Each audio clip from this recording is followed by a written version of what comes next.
नमस्कार दोस्तों, मैं कृष्णकांत शुक्ला अपने ब्लॉग में आपका हार्दिक स्वागत करता हूं।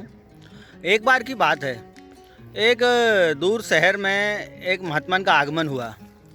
वहां पर एक धनाढ्य सेठ जी भी रहते थे।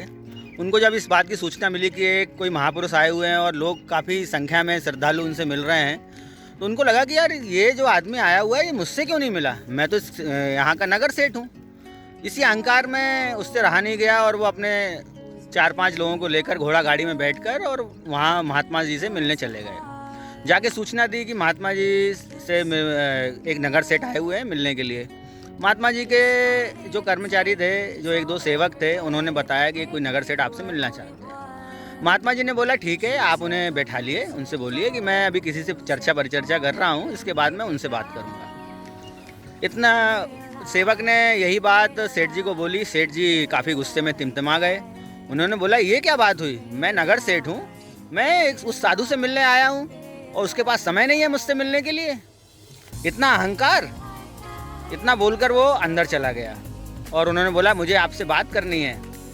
महात्मा जी ने बोला ठीक है, मैं आपसे बात करूँगा, अभी मैं इन महाशय के प्रश्नों के उत्तर दे रहा हूँ, इसके बाद में मैं आपसे बात करूँगा। इतना सुनते ही सेठ जी तो आग बबूला हो गए। बोले तू अपने आप को क्या समझता है। सेठ जी से रहा ही नहीं गया। सेठ जी ने अपना आपा खो दिया। बहुत गंदी गंदी गालियां देने लगे, चिल्लाने लगे, चीखने लगे। महात्मा जी ने बोला मुझे आपकी इन बातों से कोई फर्क नहीं पड़ता कि आप कौन हैं। आपको अगर मुझसे बात करनी है तो आप कृपया बैठ जाइए, थोड़ा इंतज़ार करिए, इसके बाद में मैं थोड़ी देर बाद इन महाशय के प्रश्नों के आंसर करने के बाद में ही मैं आपसे बात कर पाऊँगा। कुछ समय बीता, सेठ जी ने इंतज़ार किया। महात्मा जी ने सामने जो महाशय बैठे थे उनके प्रश्नों के आंसर करे और बोला बताइए सेठ जी, मैं आपके कौन से प्रश्नों का आंसर देना है मुझे बताइए। तो उन्होंने बोला तू अभी तक तो मैं तुझे बहुत अच्छा आदमी समझता था, तू एक गंदा आदमी है, तू एक पाखंडी है, तू ढोंगी है। तो महात्मा जी ने बोला कि आपके इन विचारों से मुझे कोई फ़र्क नहीं पड़ता है, आप मुझसे कुछ बात करना चाहते थे, कृपया वो बताएं।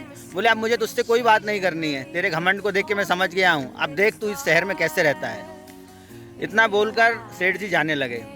शांत सौम्यता से मुस्कुराते हुए महात्मा जी गहराई में चले गए और अपनी आंखें बंद कर ली। ये देखकर सेठ जी और अकबकबूला हो गए। उन्होंने और चिल्लाने लगे, बोले अब देख तू बचेगा नहीं।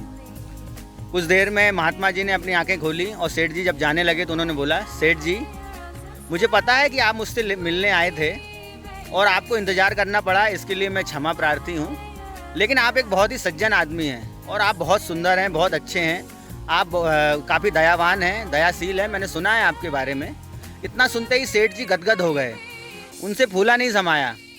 फिर यहीं पे ये चर्चा खत्म हो गई और सेठ जी अपने घर वापस आ गए।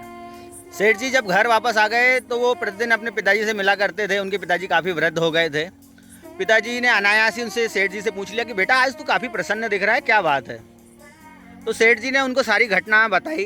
बोले आज ऐसी बात है, एक शहर में अपने नगर में एक महात्मा जी आए हुए हैं। उन महात्मा जी से मैं मिलने गया था, तो पहले तो उन्होंने मुझसे बात नहीं करी और सारी घटना और वृत्तांत उनको विस्तृत तरीके से बताया। और आखिरी में जब मैं आने लगा तो बोले कि तुम बहुत अच्छे आदमी हो, आप बहुत अच्छा काम कर रहे हैं, आपका काफ़ी नाम है और आपसे जो बात करने में देरी हुई उसके लिए मैं क्षमा प्रार्थी हूँ। और जीवन में, बोले पिताजी, जीवन में वो पहले ऐसे आदमी जिन्होंने मुझे मेरे मुंह पे बहुत ही भूरी भूरी प्रशंसा करी। तो इतना सुनते ही पिताजी मुस्कुराने लगे, समझ गए। बोले बेटा तुमने उन्हें गंदी गंदी गालियाँ दी, तुमने उन्हें बहुत कुछ भला बुरा बोला, ना तुम उन्हें जानते थे ना वो तुम्हें जानते थे। जो आदमी जैसा होता है वो दूसरों के लिए वैसे ही शब्दों का प्रयोग करता है। उन्होंने तुमसे बोला कि तुम बहुत अच्छे हो, बहुत ज्ञानी हो, बहुत दयावान हो, इसका मतलब ये नहीं कि तुम दयावान हो, तुम बहुत ज्ञानी हो। ज्ञानी तो वो महापुरुष हैं जिन्होंने तुम्हारी इतनी बदतमीजी के बाद भी तुमसे सौम्यता से बात करी और उन्होंने तुम्हें बार बार एहसास भी करवाया कि तुम कितने भी प्रतिष्ठावान हो, तुम कितने भी धनवान हो, कितने भी तुम्हारे प्रशासनिक पावर है आपके पास में, कितनी शक्ति है, उनको उससे कोई फ़र्क नहीं पड़ता। वो एक अच्छे इंसान है, अच्छे आदमी हैं, इसलिए उनको सब लोग अच्छे ही दिखते हैं। इतना सुनते ही सेठ जी गहरी चिंतन में चले गए। उन्हें अपनी गलती का एहसास हुआ। तुरंत फ़ौरन वो अपनी घोड़ा गाड़ी लेकर वापस महात्मा जी से मिलने गए। उनसे काफ़ी क्षमा याचना करी और उनको प्रणाम किया। बोले महात्मा जी मुझसे गलती हो गई, और मैं अब समझ गया हूँ कि जीवन में जो जैसा रहता है उसको सभी लोग वैसे ही दिखाई देते हैं। दोस्तों, ये घटना हमें यह सिखलाती है कि हमें जीवन में सबको अच्छे दृष्टिकोण से देखना चाहिए और किसी भी अनायास किसी भी प्रकार की समस्या आने पे, किसी भी प्रकार की बातों के होने पे हमें फ़र्क नहीं पड़ना चाहिए। हमें अपने कार्य को निरंतर करते रहना चाहिए, हमें जो पसंद है वही करना चाहिए और हमें किसी से दबाव में नहीं आना चाहिए। यही जीवन का गूढ़ रहस्य है। हम जैसे रहेंगे हमें लोग बाग वैसे ही दिखाई देंगे और हमें लोगों के अनुसार परिवर्तित होने की कोई आवश्यकता नहीं है। इसी के साथ मैं अपना ये ब्लॉग यहीं समाप्त करता हूँ। आशा करता हूँ कि आप सब बहुत ही अच्छे होंगे और आप लोगों के जो कमेंट्स आ रहे हैं उसके लिए बहुत बहुत धन्यवाद। आप मेरी वेबसाइट पे भी विजिट करिए, इसका लिंक मैंने डिस्क्रिप्शन में दे रखा है। Keep in touch, take care, bye bye.